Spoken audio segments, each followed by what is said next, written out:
오늘도 하나님의 은혜와 사랑과 평강, 주님이 주시는 능력과 은사가 든든한 교회와 이 말씀을 듣는 모든 분들에게 함께하기를 진심으로 축원드리겠습니다. 자, 오늘은 시편 27편 1절로 6절을 통해서 하나님을 앙망하는 신앙 하는 제목으로 저와 여러분이 깊은 은혜와 또 깨달음과 변화와 은총을 받는 시간 되기를 축복합니다. 세상에서 살아갈 때 낙심하고 좌절에 빠지고 포기하고 또 실패를 거듭하는 경우가 너무 많이 있습니다. 그렇기 때문에 성도는 세상을 의지하는 것이 아니라 사람을 의지하는 것이 아니라 하나님을 바라보고 살아야 합니다. 그래서 히브리서 12장 2절에 믿음의 주요 또 온전케 하신 이인 예수만 바라보자고 말씀을 하고 있습니다. 오늘 본문 말씀을 잘 보시면 다윗의 시가 믿음의 고백으로 되어 있습니다. 우리가 세상에서도 보면 시를 쓴다든가 아니면 글을 쓴다든가 책을 낸다든가 또 드라마 같은 걸 보면 저분이 믿음이 있는지 없는지를 이렇게 조금만 봐도 알아요. 왜냐하면 그 글과 드라마 또 책을 쓸 때 보면 자기의 믿음의 고백이 나오게 되어 있거든요. 어쨌든 간에 다윗은 자기의 믿음의 고백이 나왔다는 거죠. 다윗을 얘기하면 전쟁 영웅이다 이렇게 말할 수 있겠죠. 그는 평생의 삶과 죽음의 교차가 일어나는 전쟁터에서 그의 삶의 대부분을 보냈다는 것입니다. 그에게 많은 어려움과 위기가 왔지만 그는 위기와 고통 속에서 포기하고 좌절하고 죽어버리자 이렇게 말하지 않았고 하나님의 구원하심을 체험적으로 깨닫게 되었고 깨달았다는 사실입니다.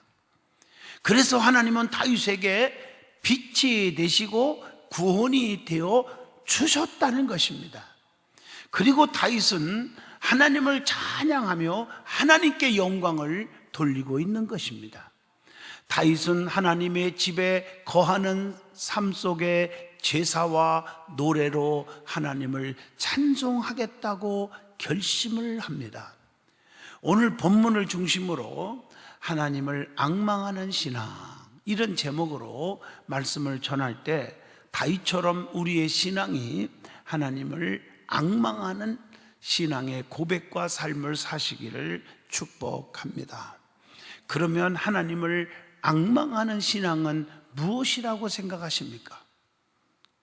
첫째로 하나님은 나의 빛이요 나의 구원의 하나님으로 확실하게 믿는 신앙이라는 것입니다.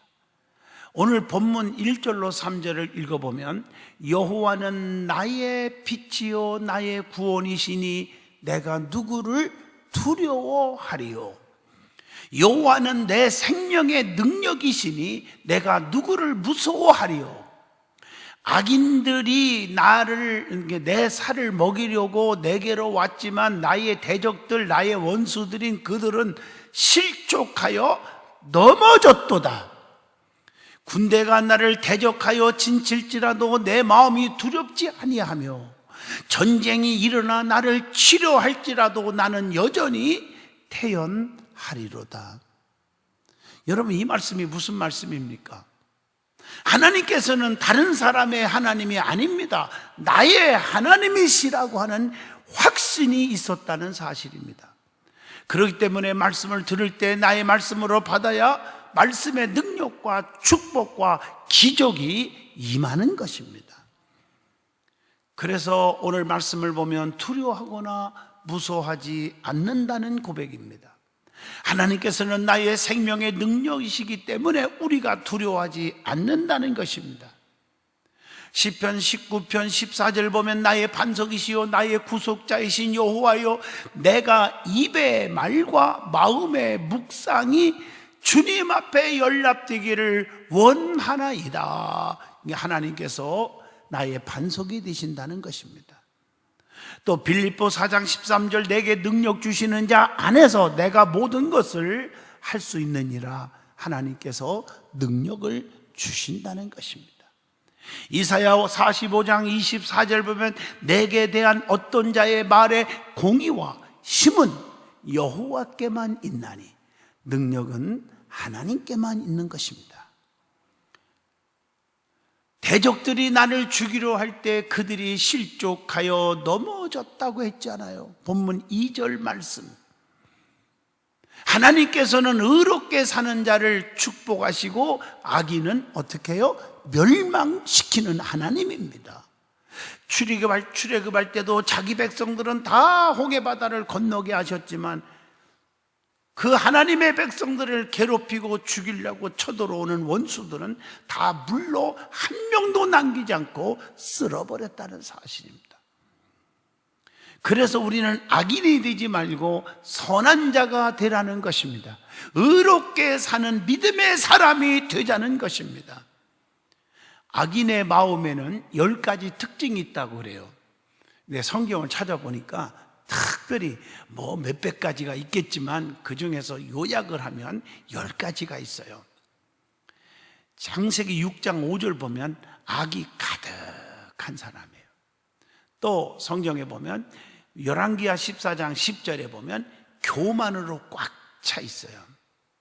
시편 12편 2절에 보면 그들이 이웃에게 각기 거짓을 말하며 아첨하는 입술과 두 마음으로 말하는도다. 마음과 행동이 달라. 두 마음을 품고 살아요. 전도서 8장 11절 보면 악을 행하는데 아주 담대해요. 사람들이 실수하고 잘못했을 때는 조금 두려워하는 마음을 가지고 조금 움츠리면서 악을 행할 때가 있잖아요, 대부분이. 근데 아주 담대해요. 악을 행하는 일에, 거짓을 행하는 일에 담대하다고 성경은 말해요.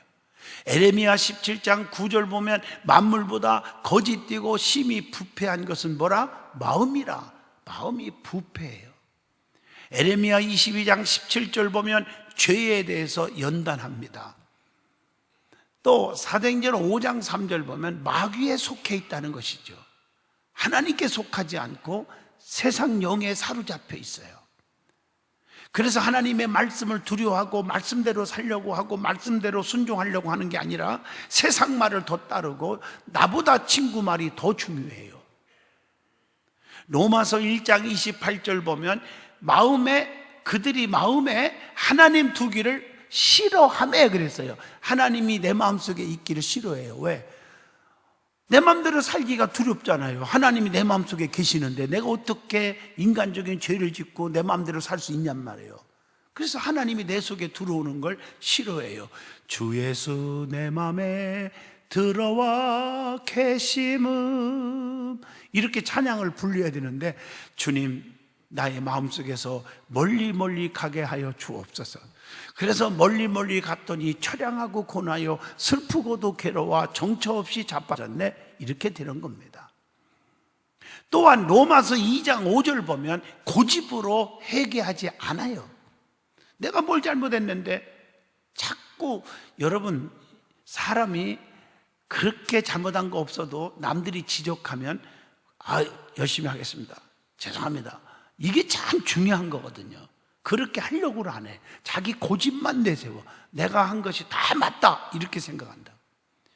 에베소서 4장 18절 보면 죄악에 대해 무감각해요. 감각이 없어졌어요. 그래서 여러분들 보면은 대개 한번 범죄한 자들은 1범으로 끝나는 게 아니라 10범, 20범 이렇게 가는 이유가 거기에 있다는 거죠. 옛날 말에 바늘도둑이 소도둑 된다, 그런 말이 있다잖아요. 또 본문 3절을 읽어봐도 군대가 대적하여 진칠지라도 우리는 뭐 하지 않는다? 두려워하지 않는다. 전쟁이 일어나도 두려워하지 않는다는 거예요. 그래서 시편 3편 6절에 보면 천만인이 나를 에워싸 진칠지라도 나는 두려워하지 아니하리로다, 이렇게 말하고 있어요. 빌립보 1장 28절 보면 무슨 일이든지 대적하는 자들 때문에 두려워하지 아니하는 이 일을 듣고자 함이라, 이렇게 말했어요. 사사기 7장 7절 여러분이 다 아시는 말씀이죠. 기드온이 300명 가지고 13만 5천 명의 미디안 원수 군대를 다 물리쳤단 말이에요. 여러분, 인간적으로 이해가 안 되잖아요. 300명 가지고 13만 5천 명을 이겼어요. 세상의 무기와 세상의 어떤 돈 가지고 세상에서 이기는 게 아니란 말이에요. 하나님이 함께 하느냐 안 하느냐 여기에 따라서.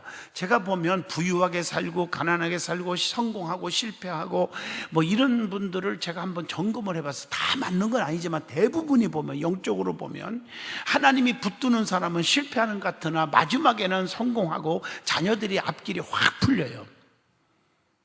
그런데 하나님이 함께하지 않는 분은 처음에는 잘 나가는 것 같아도 마지막에는 비극으로 끝나는 것을 제 목회 44년 동안 경험을 해봅니다.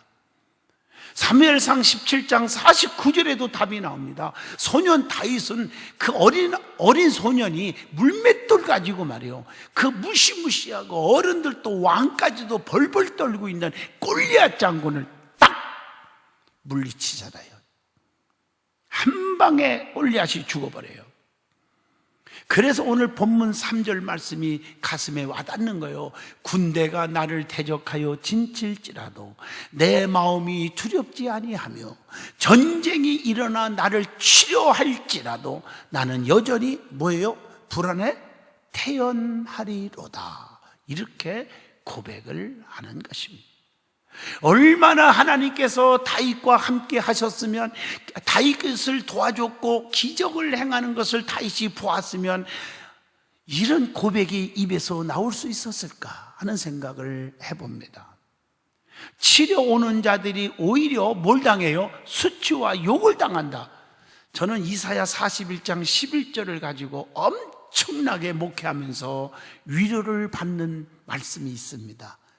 여러분, 그 말씀 읽어줄까요? 이사야 41장 11절입니다. 보라, 내게 노하던 자들이, 즉 너를 해하려고 하고 너를 능욕하고 죽이려고 하고 너를 힘들게 하는 자들이 어떻게 된다? 수치와 욕을 당할 것이요, 너와 다투는 자들이 아무것도 아닌 것 같이 될 것이며 멸망할 것이라. 그 뒤로 쭉 보면 너에게는 아무렇지 않게 해주고 오히려 너를 해하는 자들이 다 멸망할 것이라. 이 말씀을 제가 기도하는데 40일 금식하면서 어려움 당할 때, 옛날에 기도할 때 주신 말씀이에요. 그러면서 두려워하지 말라, 놀라지 말라, 나는 네 하나님이 됨이니라. 참으로 너를 굳세게 하리라. 내가 의로운 오른손으로 너를 붙잡아 주리라 하면서 이사야 43장을 또 주시는 거예요. 열방 가운데 지명하여 불렀나니 너는 내 것이다. 네가 물 가운데 가도 침몰하지 못할 것이고 불꽃 가운데서도 사르지 못하게 하리니 대저 나는 네 여호와 하나님이니라. 오늘 여러분도 이 신앙의 고백과 이 믿음을 나의 것으로 받으시기를 축복합니다. 누가 여러분들을 해하려 하도, 여러분들을 괴롭힌다 할지라도 그들에게 하나님이 멸망시켜버리고 여러분들 하나님의 자녀들에게는 아무것도 아닌 것처럼 지켜주신다. 이 말씀이 여러분 것이 되기를 바랍니다. 아무도 그리스도의 사랑에서 하나님의 자녀들을 끊을 수가 없다고 로마서 8장 35절에도 말씀을 하고 있습니다. 그 다음에 하나님은 누구십니까? 나의 빛이 되신다는 거예요. 성경에 빛의 종류가 참 많이 나오더라고요. 요한복음 1장 4절 보면 그 안에 생명이 있었으니 이 생명은 사람들의 빛이라. 생명의 빛이죠. 또 마태복음 25장 4절 보면 성령의 빛이라고 나와요. 베드로후서 1장 19절에 보면 말씀의 빛이라고 나와요. 그러면 성경의 빛에 대해서 무엇이라고 말씀을 하느냐는 것입니다. 창세기 1장 3절로 5절에 보면 말씀으로 빛을 하나님이 어떻게 했어요? 창조하셨어요. 욥기서 18장 5절로 6절 보면 악인의 빛은 꺼진다고 했어요. 본문 1절 말씀을 봐도 하나님께서는 나의 빛이시라고 말씀을 하고 계십니다. 시편 119편 105절 보면 주의 말씀은 내 발의 등이요 내 길의 빛이니이다 라고 말씀합니다. 잠언서 6장 23절을 보면 대저 명령은 등불이요 법은 빛이요 훈계의 책망은 곧 생명의 길이라, 이렇게 말하고 있어요. 그래서 이사야 선지자가 60장 1절에 이사야서입니다. 일어나 뭘 바라라? 빛을 바라라. 이는 내 빛이 이르렀고 여호와의 영광이 내 위에 임하였음이니라 라고 말씀하고 있습니다. 여러분, 요한복음 1장 9절에 참빛이 누굽니까? 예수 그리스도십니다. 그래서 빛은 어떤 역할을 하는지 우리가 아셔야 합니다. 자, 에베소 5장 8절 보면 빛은 어둠을 물러가게 합니다. 어둠이 뭘까요? 근심, 걱정, 불안, 초조, 낙심, 질병, 실패, 이런 포기, 이런 것들이 다 어둠을 상징합니다. 이런 것들이 다 사라져. 빛이 딱 들면, 여러분들에게 아무리 힘들어도 예수가 내 안에 두시면, 생명의 빛이 내 안에 들어오면 순식간에 근심, 걱정, 불안, 초조, 낙심, 좌절, 저주, 가난막이 다 떠날 줄로 믿습니다. 이게 믿어지면 돼요. 그래서 요한복음 8장 12절에 빛은 어둠에 다니지 않는다, 그렇게 말하고 있습니다. 어둠 속에서는 빛을 찾을 수가 없어요. 빛 있는 곳에는 어둠이 순식간에 사라지기 때문입니다. 빛은 세상을 어떻게 합니까? 마태복음 5장 14절에 환하게 비춰준다고 했어요. 시편 18편 28절에 주께서 나의 등불을 켜시며 여호와 내 하나님이 내 흑암을 밝히시리이다, 이렇게 말하고 있어요. 그리고 하나님은 나의 구원자가 되십니다. 여러분, 시편 3편 8절에 보면 구원은 누구께 있습니까? 여호와께 있으니 주의 복을 주의 백성에게 내리소서. 어떤 사람들은 구원은 내게 있다고 생각하는 사람이 있어요. 목사도 아니고 성도도 아닙니다. 구원은 하나님께 있습니다. 근데 그 구원은 에베소 2장 8절 뭐로 받아요? 너희는 그 은혜에 의하여 믿음으로 말미암아 뭘 받았어요? 구원을 받았으니. 믿음으로 구원받는 것입니다. 그래서 요한복음 17장 3절에 영생은 곧 유일하신 참 하나님과 그가 보내신 자 예수 그리스도를 아는 것이니라. 예수를 안다는 거 너무 중요해요. 안다는 말은 이론적인 지식적인 것이 아니라 체험적으로 예수는 나를 위해 십자가에 죽으셨고 그분은 믿기만 하면 죄가 사함받아 영생을 얻는다, 이런 것입니다. 자, 두 번째입니다. 하나님을 앙망하는 신앙은 어떤 것입니까? 평생에 하나님의 집에 거하고 사는 삶을 사는 것입니다. 오늘 본문 4절에서 6절을 보시면 답이 나오죠. 내가 여호와께 바라는 한 가지 일, 그것을 구하리니 곧 내가 내 평생에 여호와의 집에 살면서 여호와의 아름다움을 바라보며 그의 성전에서 사모하는 그것이라. 여호와께서 환난 날에 나를 그의 초막 속에 비밀히 지키시고 그의 장막 은밀한 곳에 나를 숨기시며 높은 바위 위에 두시리로다. 이제 내 머리가 나를 둘러싼 내 원수 위에 들리리니 내가 그의 장막에서 즐거운 제사를 드리겠고 노래하며 여호와를 찬송하리로다. 그래서 제가 좋아하는 찬양이 그거 아닙니까? 내가 원하는 한 가지 주님의 기쁨이 되는 것, 내가 원하는 한 가지 주님의 기쁨이 되는 것, 오직 내가 원하는 한 가지는 오직 하나님께만 영광을 돌리는 일. 그 일을 위해서 하나님께서 나를 이 땅에 보내주셨다, 이렇게 믿고 삽니다. 그러므로 하나님의 집에 거하기를 사모하라는 것입니다. 그래서 시편 23편 6절에 내 평생의 선하심과 인자하심이 반드시 나를 따르리니 내가 여호와의 집에 영원히 살리로다. 이렇게 말하고 있어요. 누가복음 2장 37절 봐도 성전을 떠나지 않는 누가 있어요? 안나. 안나는 과부되었는데 84세까지 하나님을 떠나지 않고 금식하고 기도하고 섬겼다고 기록되어 있습니다. 그래서 성경의 위대한 자로 기록되어 있는 거예요. 본받을 사람으로 기록되어 있습니다. 성경은요, 하나님의 집을 무엇이라고 말씀했습니까? 그러면 영원히 거한다고 그랬는데 뭐라고 성경에 표현했을까? 민수기 16장 9절 보면 봉사의 집이라고 그랬어요. 또 역대하 6장 4절 보면 은혜가 충만한 집, 하나님의 성전은 시편 26편 8절 사모하여야 할 집, 시편 50편 1절을 보니까 찬송하는 집, 이사야 56장 7절 보시면 내 집은 만민이 기도하는 집이라, 기도하는 집이라고 했어요.